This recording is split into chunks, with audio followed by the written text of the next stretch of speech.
Good day to everyone watching. Today we will be sharing about our project, implementation and performance analysis of an adaptive binarization pipeline. Our team members are Lim Kaizi, Wee Cho Hong, and myself, Andy Winjala. Actually, binarization is very crucial when we want to preserve our historical heritage through the digitizations. But the problem is, if we just use the standard Doppler techniques, they always fail when they face real-world degrade documents.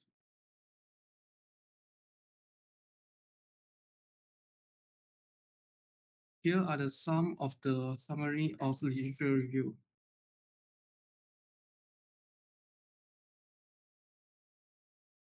From our literature review, we compare many methods.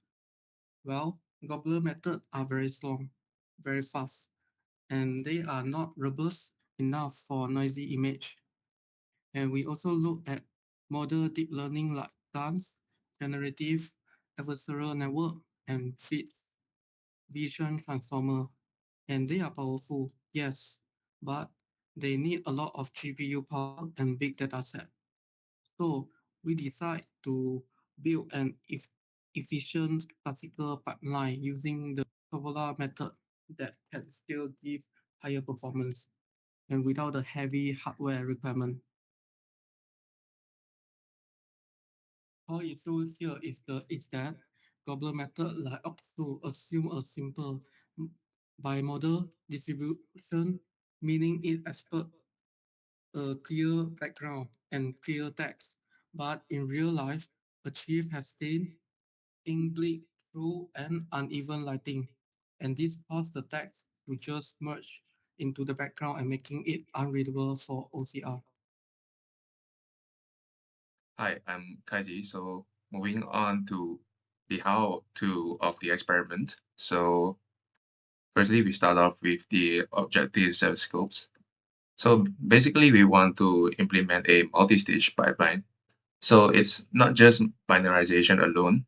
So we have noise suppression, normalization, and also morphological refinement techniques to apply.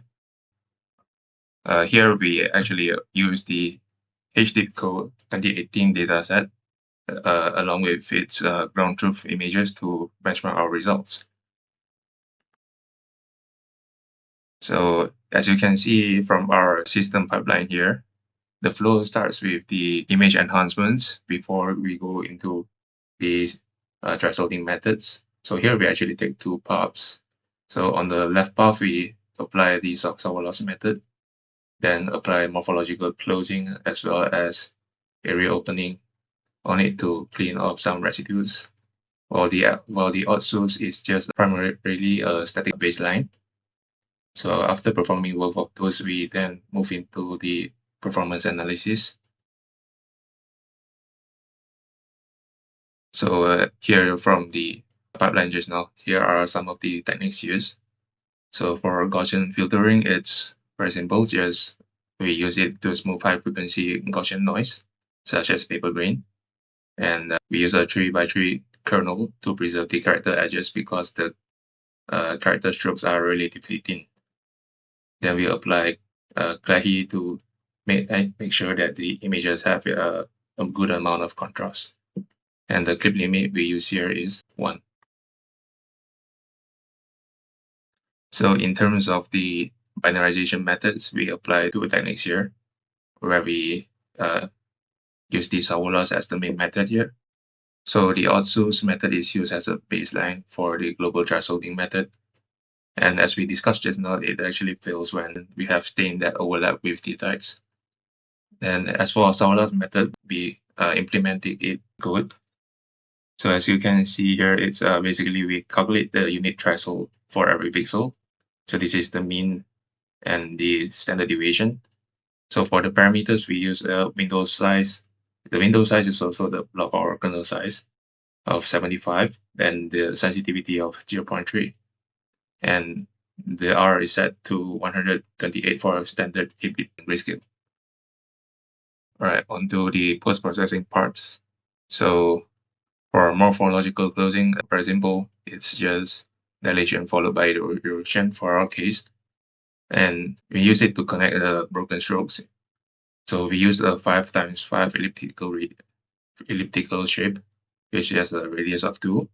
And after the morphological closing, we apply the connected component analysis to remove salt and pepper artifacts. Something very important here is that we actually do apply image inversion on both of these operations, since the operations are actually targeting white pixels. So we need to invert them twice to make sure that we don't filter the wrong things. Then on to the implementation part. So for the environment, we are using the Python 3.13.9 along with these libraries. So some key challenges we face are vanishing text when we use the small block sizes, I think around 15 last time. So the solution was just to increase the block size to a relatively high number, which we use at 25 here. And then the inversion map logic mentioned just now for the two morphological operations. Now let me just quickly show you our code in the Jupyter notebook.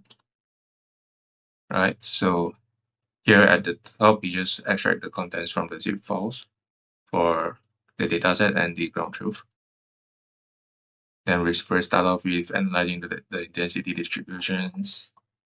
So these are just methods from the matplotlib environment. I believe this is mainly the same with from MATLAB.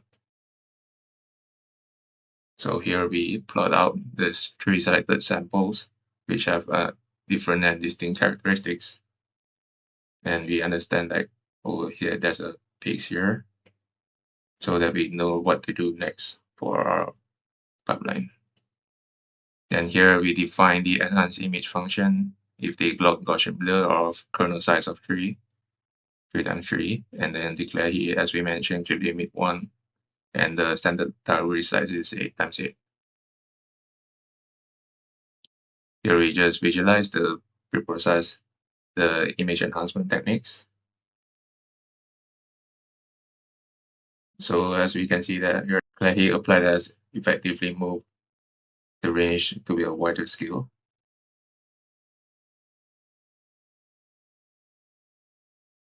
Then after that, after we define our image enhancement techniques, we move on to applying the Savolas algorithm. So unfortunately, in OpenCV, we don't actually have a direct implementation for this. So what we do is that instead we take the research paper's implementation and write it out on our own using the NumPy libraries. The following parts are mainly just modeled after this equation. So as you can see, for the local mean, we're using the arithmetic mean filter for blur here. It's basically the same to compute the mean. Then you use the square box filter to compute the local standard deviation. And this is just a threshold equation.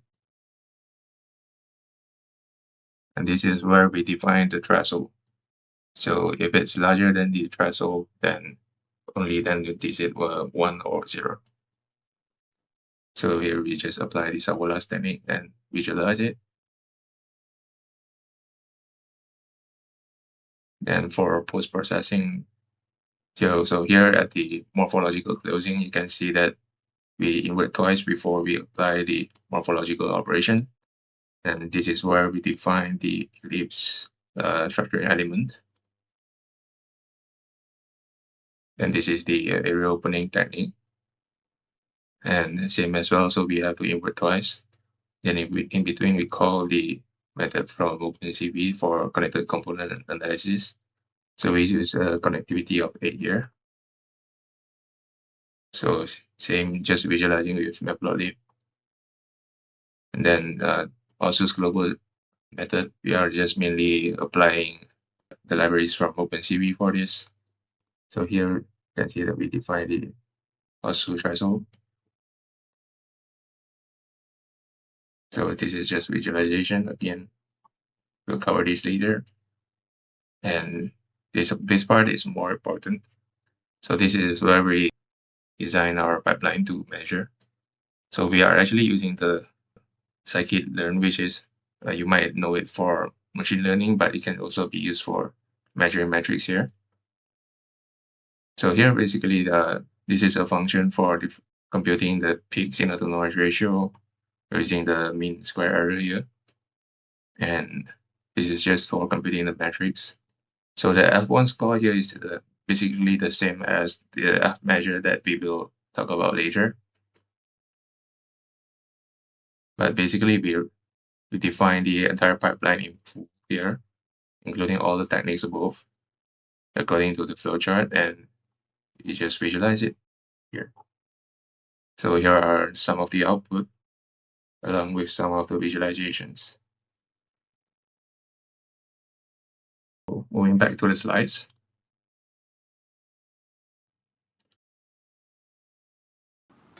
Hi, I'm Wee Shou Hong, and I will continue with the results and analysis section. So, if we look at the raw Salvola output, the adaptation to local contrast is actually quite good, but you can still see some broken strokes in the fainted parts. Additionally, some subtle bleed through from the page below remains visible in the background. This is where our post-processing makes a huge difference. After we apply morphological closing and the CCA, those gaps are filled and the tiny salt and pepper noise is removed. Now the text is much cleaner and easier for the ORCR to recognize. If we compare the Salvola with the Otsu baseline, the difference is very obvious.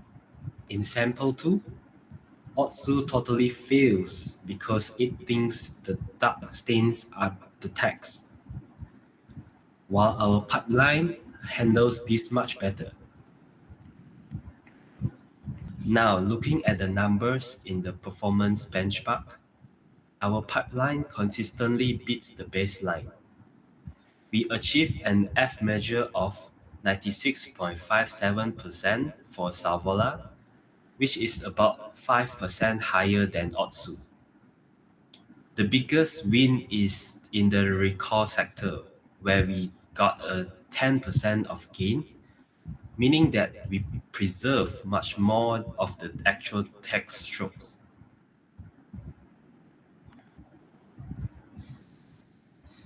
Also, our method is much more stable than the baseline. The standard deviation is only 1.38% for the Salvola, while Otsu is all over the place at 7.16%. This shows that our pipeline is more reliable across different types of document damage. To wrap up, our multi-stage adaptive pipeline is a very effective solution for historical document digitization. For the future work, we could look into auto-tuning the parameters for even better results. And that's all from us. Thank you very much.